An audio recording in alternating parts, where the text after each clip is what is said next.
She only spoke once. That was enough. They tied her tongue to a spike and hung her body in silence, because truth, in her mouth, sounded like war. There was once a girl who knew a secret. Not a dangerous one, not a political one, just a true one. She whispered it in the wrong place. The kingdom's throne was built on carefully chosen lies, and her truth cracked the marble.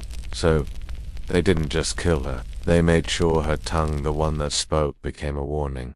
She wasn't burned. She wasn't drowned. She was hung by the very thing they feared most. Her words. There is a kind of silence that lives in certain places. Not the peaceful kind, but the sort that waits. The kind of silence that folds itself behind curtains, sits in the pews of empty chapels, and listens more than it rests. Just a girl, too old to be a child, too young to be dangerous, but her eyes, those were the eyes of someone who had already died once. The village below the hill was filled with that silence. It waited in doorways, it crept behind windows. She stood barefoot before the gate, hair matted with frost, fingers curled around a silver thread. They heard her. And then, one winter morning, it found a voice. She came without warning. No cart, no parents, no companion to shield her from the cold. She arrived just before dawn. The cathedral bell hadn't rung yet, but the ravens were already circling. She spoke once every few days, and only when something inside her needed out. When she did, it was like the sky flinched. Farmers would forget to breathe. Mothers would clutch their sons. Even dogs turned their heads to listen. Later, old widows would say she came from the bones of the hill. Others swore she'd risen from the crypt where the nuns were buried face down. The baker said he saw her reflection in his window before he saw her on the street. No two stories matched. But one thing never changed. She never knocked. She simply entered. They called her Belmoth, not for music, not for melody, but for how she opened her mouth, and the world bent around it. She didn't chatter like the millwives or weep like the candle girls. She said small things at first. He's hiding something in the jar. They feared her, not like a witch, but like a mirror. And gold, and rules, simple ones. Belmoth didn't cast spells. She just said what no one else did. They had food, they had order, and they had no need for girls who bled prophecy from their mouths. His face was painted with borrowed kindness. His crown had too many jewels. His wife sat beside him, pale as parchment, her hands hidden under her cloak, and that, in a place where lies were law, was the greatest curse of all. Mothers pulled their children away. Guards stepped back. Even the priest's voice cracked mid. That door should not be open tonight. Don't marry it. He stares too long at coffins. And always, what she said came true. A child was found drowned in a sealed well. A merchant's home collapsed 2 nights after she passed it. And a priest who ignored her warning died coughing feathers. Still, no one stopped her. Then came the king. He was not born royal. That much everyone knew. A cousin of a cousin. His bloodline smudged like a forged letter. But he brought grain, and for a while the village did not care who sat on the throne. But Belmoth did not care for order. It happened on the first day of spring. The king was holding court in the square, taking petitions, giving favors. Belmoth arrived like smoke. No Shuzu, no Kamanya, no invitation. She walked through the crowd like she belonged to no one, and yet everyone moved aside for her. She stopped at the fountain, just a dozen paces from the throne, and looked up. No fear, no reverence. Then she turned to the crowd and spoke. Only once. He is not the rightful king. The square froze, not a whisper, not a scream, just the sound of a crown shifting on a borrowed head. The king did not stand. He did not rage. He simply blinked once and nodded to his captain. That night, the girl was taken. Not whipped, not drowned like a heretic. No, they had something older in mind. Something symbolic. It was not what she said that sealed her fate. It was who dared to listen. They didn't kill her right away. No flames, no stakes, No screaming crowd eager for a witch to burn. Her truth was too dangerous for fire, and too old for mercy. The king didn't want a corpse. No crests, no eyes. Their faces were smooth like forgotten statues. Their gloves reeked of wine and iron. He wanted a warning. That same night, she was taken, not by soldiers in armor, but by men who wore no sigils. They didn't bind her wrists. They simply asked her to walk, and she did. They led her to the old hall beneath the monastery, a room older than law. Stone walls, still stained from centuries past. His eyes did not blink. Hooks in the ceiling, holes in the floor, a rusted mask on the table. This was not a place for trials. It was a place where silence was made. A priest stood at the center, but not one of scripture, a tongue-binder draped in bone-colored robes, lips sewn with golden thread. He lifted a scroll, not a law, but a ritual. Words written in ink mixed with crushed teeth and lamb's blood. The crime, speaking a truth that unseated divine order. But the truth had already spread. In whispers, the crowd that heard her could not stop repeating it. He is not the rightful king. She said it so calmly. She didn't look away. That sentence now bloomed in the village like a plague. Midwives repeated it under their breath. Gravediggers carved it into coffin lids. Even the palace walls, it said, began to crack. The king panicked, but not openly. He ordered flowers. He kissed his queen's hand with blood under his nails, and quietly, he prepared the punishment. Not for her death, but for her mouth.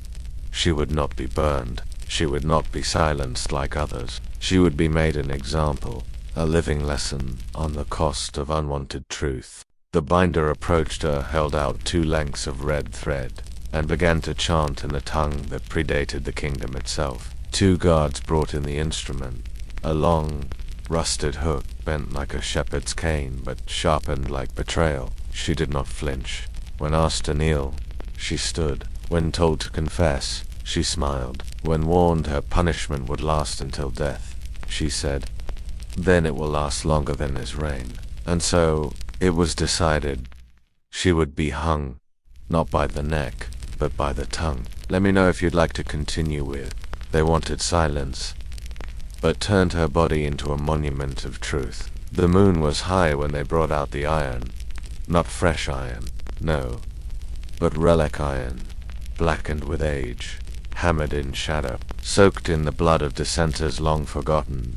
It was not shaped like any known tool. It had no official name, but the villagers called it the hanging tongue, a punishment so rare it was rumored to be myth. Until now, they had never used it on a girl. Instead, a tall iron structure stood at the center like a twisted altar. The stage was set in the center of the cathedral courtyard, where saints had once been crowned. A wooden scaffold had been built, but there were no ropes hanging from above.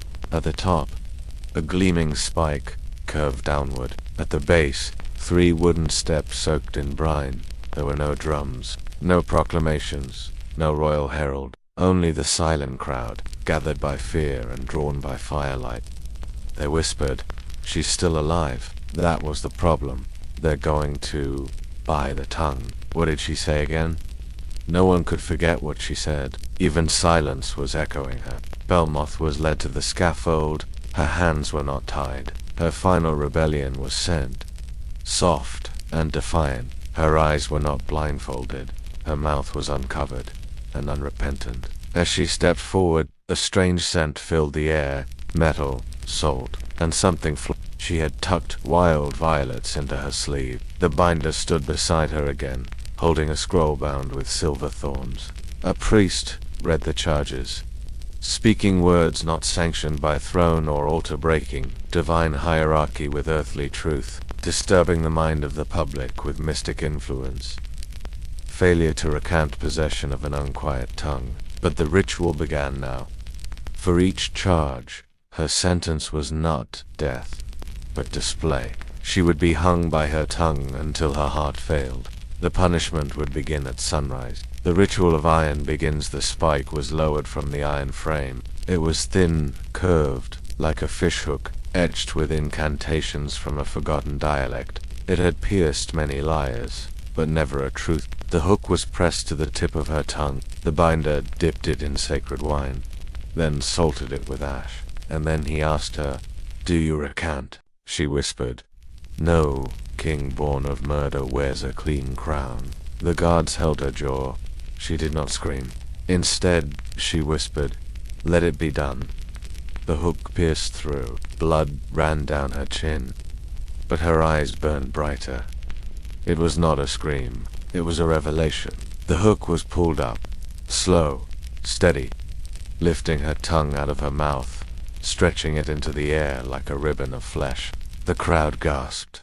Many turned away. One woman fainted, and yet no one moved. The spike locked into the iron frame above her, and there she stood, her tongue stretched and suspended, her mouth open not in pain, but defiance. The transformation. She did not die that night. The body can survive much, and her soul, it seemed, refused to leave hours past. The air turned cold.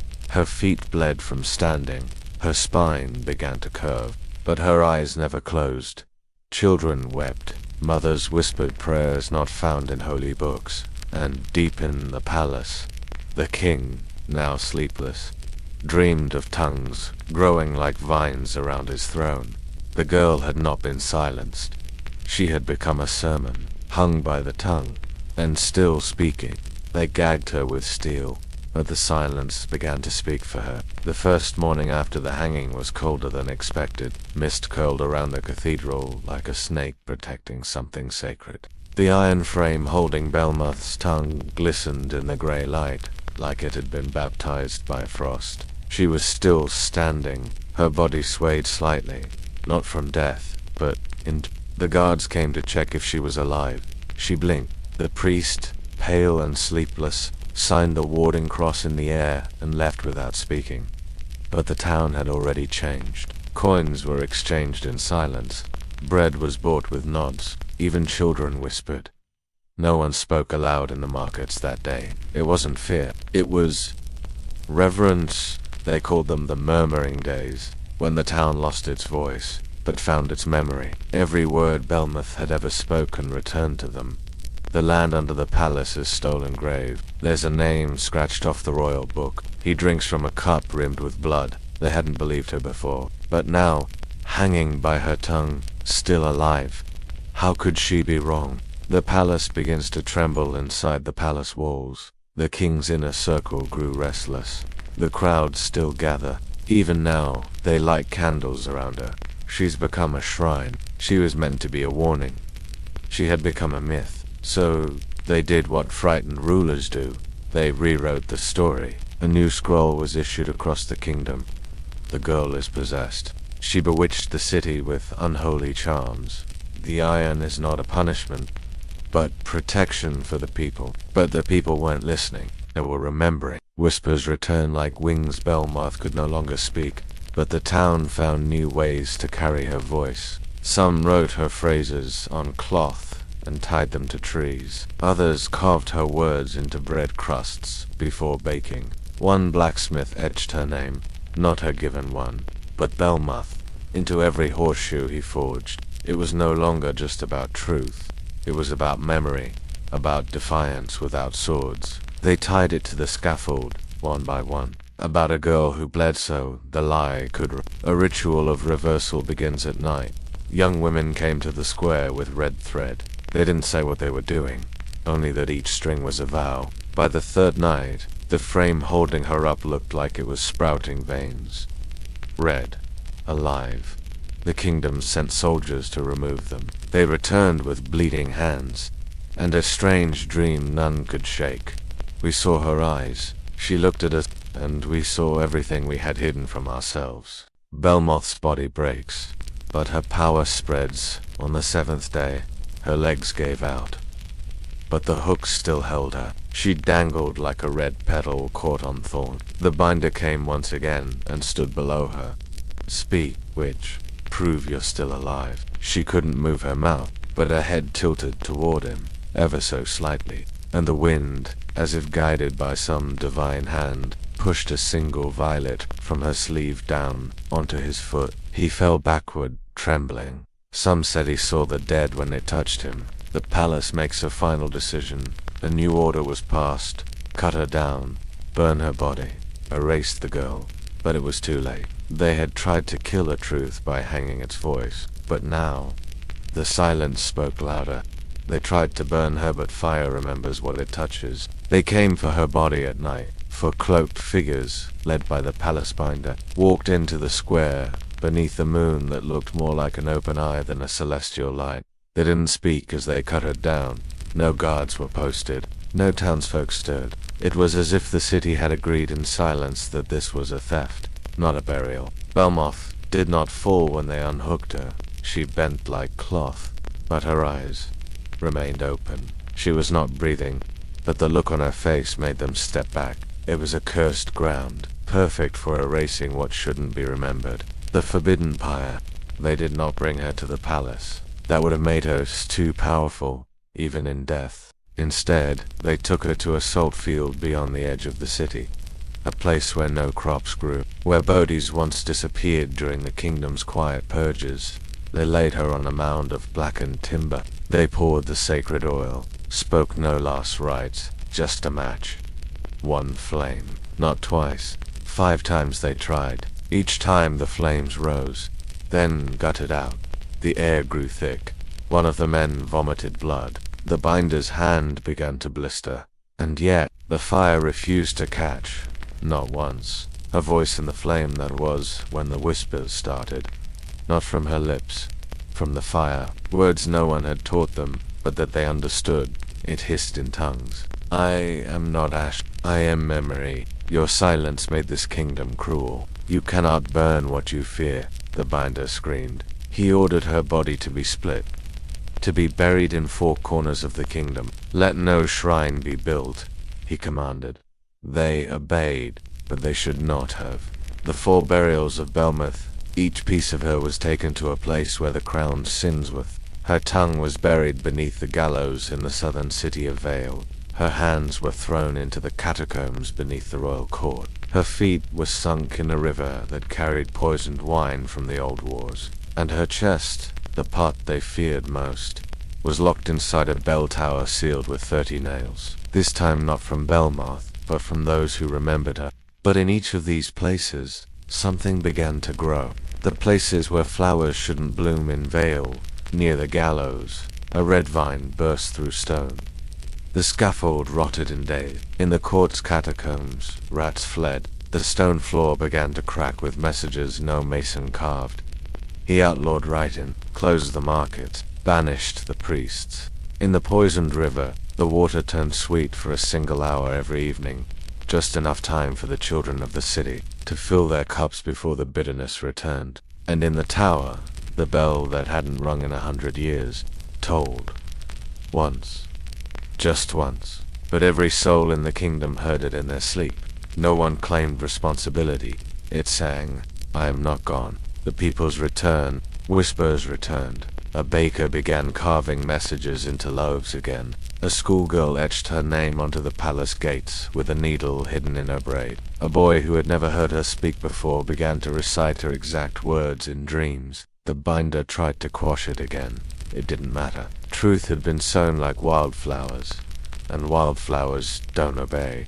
The return of the red thread. One morning, the scaffold where she had hung was found woven in red again, even though it had been taken down and burned. That night, a great wind came through the city. It didn't howl. It sounded like her voice. Not angry, not vengeful, just awake. The binder's final vision, that same night, the binder awoke screaming. He claimed to have seen a Belmoth standing at the edge of his bed. She didn't speak, he told the king. Her mouth was gone, but I understood everything. He fell ill that same week. He scratched the word truth into his own chest with a shard of mirror before he died. No one mourned him. Truth becomes ritual years past. The kingdom pretended to forget. But on the night of the red moon, once a year, the people still gather. They wear red thread. They carry violets. They speak no words for the first hour. And then at the stroke of midnight, One chosen girl walks to the city square and says a single sentence from Belmeth's past. The wind always stirs. The flame always flickers. The silence always listens. You can cut out a woman's tongue, but not the sound she leaves behind. The story of Belmoth should have ended with silence, but silence, in the kingdom of Vashim, was a living thing. It grew roots in the most unexpected places, especially in the hearts of young girls who had listened. And one of them took her tongue, not literally, that had been buried in veil, but in a deeper way, a ritual way. She became the voice that had once hung for the world to see. The orphan of Holoclay, her name was Maya. No known family. She lived in the ashes of Holoclay, a city that had once been vibrant until the crown poured boiling pitch into its wells for harboring traitors. Maya had grown up drinking rainwater and learning to write with charcoal on broken bricks. One day, while digging beneath the floorboards of her scorched home, she found something strange. A single strand of red thread tied in a perfect knot. It pulsed in her hand, the thread that knew her name that night. She dreamed of a woman hanging in the square. But the woman did not look sad. She looked bright, like her body was made of open sky. She opened her mouth to speak, but her tongue was missing. Still, Maya heard her. You were born in the silence they gave me. Take what they took. Speak, even if they never let you finish. Maya awoke, crying, but the tears were not hers. The thread had bled into her skin. The first voice the next morning, she walked to the village square. She stood on a rusted anvil and said 12 words, which no one was supposed to remember. When truth is a crime, the tongue is a torch. Old men turned white. Mothers dropped their baskets. Children stared. One of the king's spies, dressed as a fish merchant, drew a knife, but before he could speak, Maya vanished. Some say the wind took her. Others said the shadows covered her, but all agreed on one thing. The thread was no longer visible on her wrist. It had gone inside. A new language in the dust mire began to appear in unexpected places. In the temple ruins, carving Belmoth's words into statues with a nail. In the palace market, where she replaced price tags with poems that made people weep. In the royal orchard, where apples bloomed with red lines coiling around their skin, as if written on from the inside. And in every place she touched, something changed. A mute child began humming. A guard lowered his spear and walked away. The king was furious. A false prophet, a second the king's curse, he declared Maya a heretic. He offered gold, land, even titles, to anyone who could bring him her tongue, not her body, not her name, just that piece, the part that could speak. That's all he feared, but no one could find her, because Maya had learned how to move like silence, and silence was not his. The secret garden of the unspoken found only a trail of violets and red thread. One night, a little girl from the northern village of Graith disappeared. They searched for days, then more children followed, one by one. The quiet ones, the outcasts, the stutterers, the ones whose mouths had never been safe. They vanished, and in the hills beyond the kingdom, a garden grew, but this was no ordinary garden. The flowers whispered when touched. The wind sang sentences that no one had ever spoken aloud. Maya had built a sanctuary for lost voices. The day of the burning, when the king discovered it, he set the entire hill ablaze. Flames rose like dragons. Smoke drowned the moon, but not a single child was found. Instead, where the fire had touched, letters appeared in the charred soil, glowing red, then fading into the earth. Truth is not a person, it is a path. He screamed. He raged. He could silence no one now, because the words were everywhere, in rivers, on leaves, in dreams. The tongue returned 1 year later, on the day of Belmoth's hanging. The sealed tomb in Vale, the one that held her tongue, broke open. There was no body inside, only a flower. Its petals were made of red thread. Its scent was of smoke and bite, and in the wind, a sentence echoed from no mouth. She gave me her voice. I'll give it to others. Maya vanishes, she was never seen again. But sometimes, in the silence before a storm, women swear they hear something. Not a sound, but a memory with weight. Something brave, something warm, something with a tongue sharper than any sword. No army is more dangerous to a king than a sentence he cannot kill. Maya was gone, and yet not gone.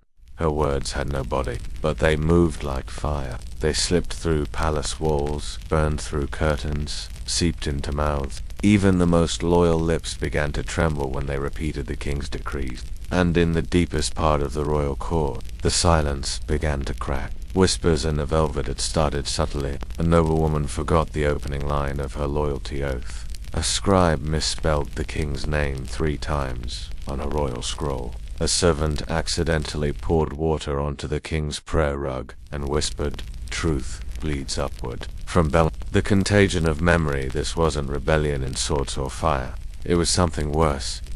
Something the king could not see. Memory. You can burn a book. You can bury a body. But how do you kill a phrase that's already taken root inside someone's grief? Old farmers began repeating Belmoth's aphorisms to explain the weather. The clouds lie like kings do. Rain doesn't fall, it remembers. Midwives taught infants a chant before sleep. My mouth is mine, my voice is warm, my silence is not yours to own. These weren't just sayings. They were resurrections. The first public trial then came the baker of Solbridge. He was accused of using treasonous language in his morning bread, because his loaves were shaped like tongues. They dragged him to the square, same square where Belmath had been hung. The judge asked, "Do you deny these symbols defy the crown?" The baker laughed. Then he whispered, "She told us to speak." They slit his mouth on both sides, but still, he smiled. That day, every person in the square baked tongue-shaped bread for a week. The last priest of the royal chapel, the crown still had its priests, but even they were changing. One, a man named Father Breg, stood in the gold chapel and replaced his entire sermon with 3 words. We were wrong. That same night, he disappeared. Some say the king ordered his tongue to be burned and his throat sewn shut. Others say he walked into the hills where the thread grows. No one ever found his body, but the chapel's gold walls tarnished the next morning, and never shone again. The general's daughter, even the military wasn't safe. General Thassa, loyal for 40 years, had a daughter named Isha. She was sharp, quiet, until the day she walked into the council chamber wearing red thread across her mouth. She didn't speak. She didn't have to. Her silence screamed. The king demanded her punishment. Thassa, torn between blood and blade, bowed before the king and said, "If a daughter listens, the father has already heard." And he removed his own sword and his own title. He never fought again.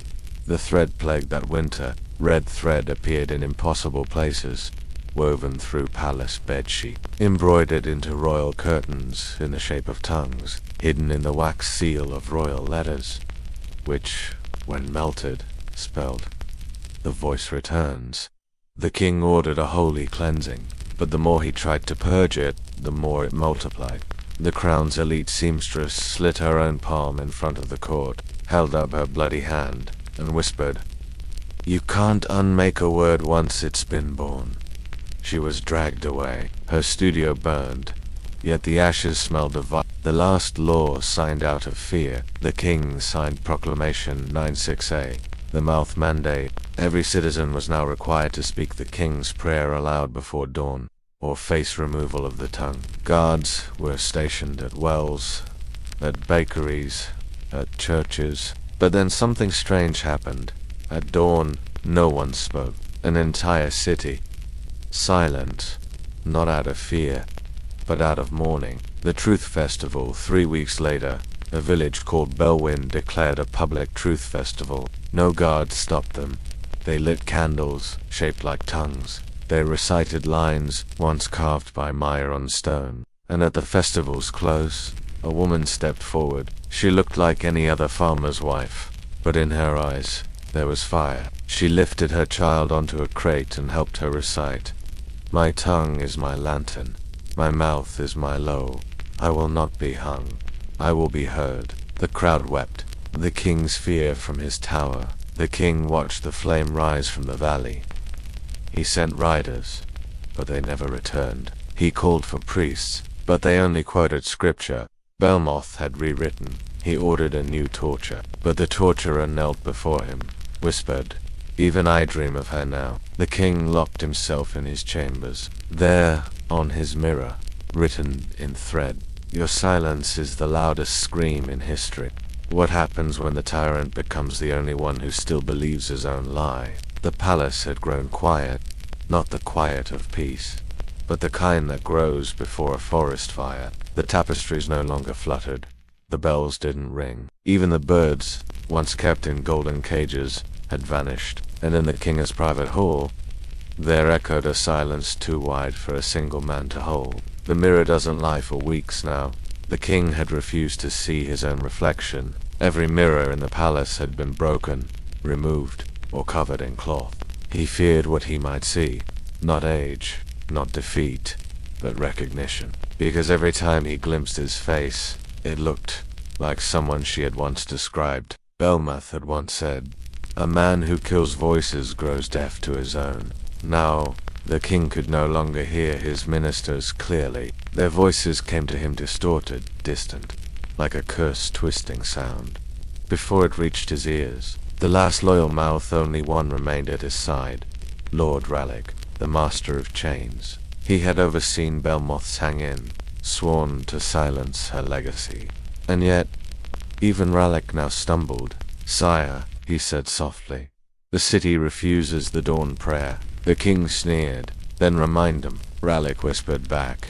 "But what if they remember better than we do?" For that, he was punished. His tongue was pierced. Not removed, but fixed with a silver pin. He could still speak, but every word came out. Even loyalty now bled at the edges. The red surge. By spring, the cities near the border refused to send taxes. Their only reply, a red thread knotted into a tuck, nailed to the courier's chest. The king sent soldiers, none returned. Instead, he received a wooden box. Inside, a single, dried human tongue, carefully embroidered with golden thread, spelling, "You taught us the price of speech. We've simply learned to pay it." The boy on the wall. In the western courtyard, a boy climbed the palace wall at dawn. No weapon, no threat. He stood still, then slowly unwound red thread from around his neck. He didn't shout. He simply let it flutter in the wind. The guards raised bows, but froze. Something about him was sacred. Later, when questioned, none of them could describe his face. All they remembered was this: he didn't look like her. He sounded like her, without speaking. The return of the seamstress, the palace seamstress. Once punished, Studio Burned returned. Not as a servant, but as a legend. She entered wearing a cloak stitched from thousands of lost voices. Scribes, bakers, mothers, daughters.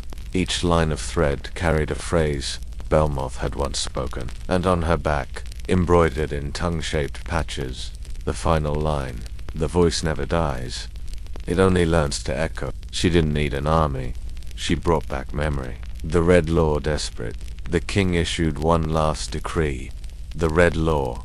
Anyone found in possession of red thread will be executed. But the people obeyed in a way he did not expect. They painted their tongues red. Thousands. On street corners, in marketplaces, even in churches. They opened their mouths and revealed the protest silently, without a single word. It was the loudest silence the kingdom had ever heard. The last audience. He ordered an audience with the people. A public address, just like in the old days. He dressed in full regalia, gold robe, sapphire crown, silver voice box around his throat. But when he stepped onto the marble balcony, no one was there. The square below, empty.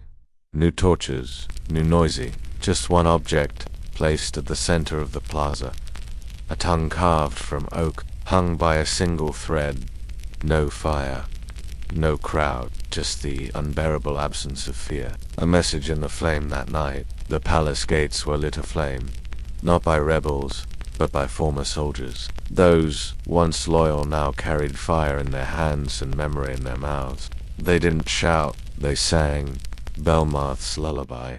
My mouth is mine. My voice is warm.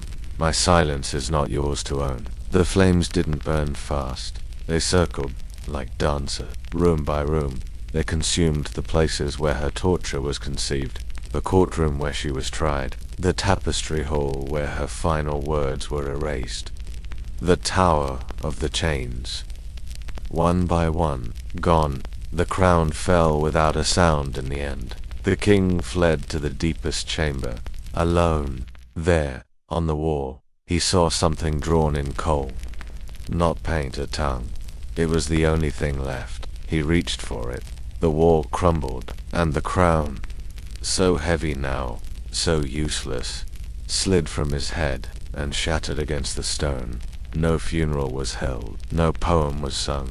The kingdom didn't need a death to mark his end. The silence he created became his grave. Even after death, they tried to silence her, so they built a monument of silence.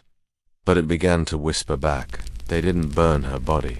That would have been too easy, too final. Instead, they preserved her, piece by piece, layer by layer, in a monument no one dared to visit, yet everyone feared. They called it the Museum of Mouths, a palace of artifacts dedicated to those who had spoken too far. But at its center, mounted under crystalline wax, guarded by soldiers who were never allowed to speak, hung a single, dried, human tongue, strung on a red thread. What they preserved, they took Belmoth's mouth and sealed it in gold leaf. Her vocal cords were dried like parchment. Even her teeth were engraved with numbers, categorized for scholars of silence. To understand the disease of rebellion, one scholar wrote, we must study its origin of speech. So they made her relics into a syllabus. She became an object, a warning, a chapter in royal education called The Anatomy of Disobedience. The visitors were not allowed to speak inside the museum. No one was permitted to talk. Even the guides used hand gestures. Every child who visited had their tongue painted gray at the entrance. To teach restraint, those who broke the rule were removed, and not just from the museum, from the city. The rule was simple. Speech that remembers is speech that revolts. The glass began to crack. It started small, barely noticed. One morning, the glass box around Belmoth's tongue had a hairline fracture. They replaced it. The next day, it cracked again, 3 more times, until the head curator ordered the tongue relocated into a stone chamber deep below. We preserved not just the object, but the lesson, he said.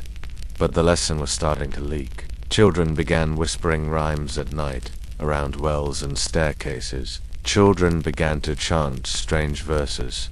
She sang too strong, so they strung her wrong.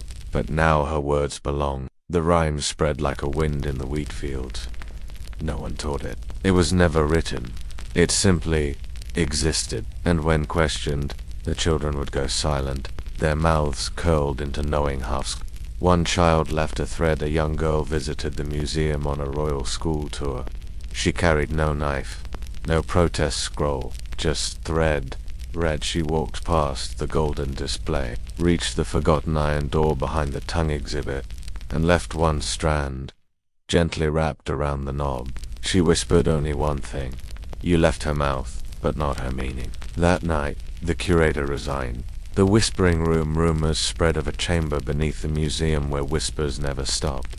Even when sealed, even when empty, guards heard voices calling out their own names, but reversed, as if truth was unraveling them from the inside. One scholar claimed, the echo of her speech is no longer linear. It loops, it breathes, it learns. They tried to move the tongue.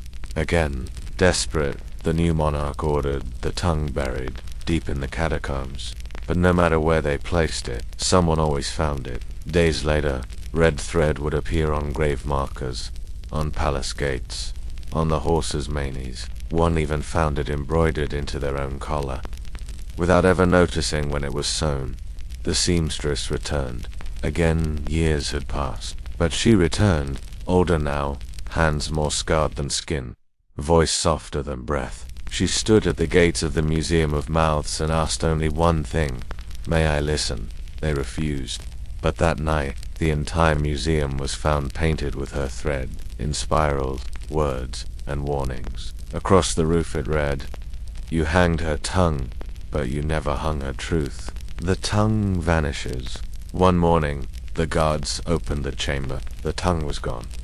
No thief, no break-in, just one thing left behind. In it, every visitor would see themselves, but with their mouth replaced by red thread, gently stitched shut and glowing. The museum still stands, but no one goes inside, because now it listens back, and the only sound heard at night is a whisper that says, "I am not dead. I am simply remembered differently." They thought they buried her voice, but it grew teeth underground. They called her Belmath, not for her real name, but for the sound that echoed after she was gone. The echo was never just her voice. It was every woman who had something to say, and was punished for it.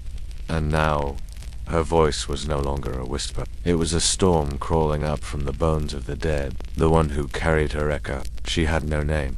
A servant girl from the lowest gutter house, born beneath the ash ovens. She'd never heard Belmath speak in life, but she heard her in dreams, in water, and in one dream, she saw a road paved with red thread leading to the palace gates, tied like a noose, the voice said. The palace's last feast that winter.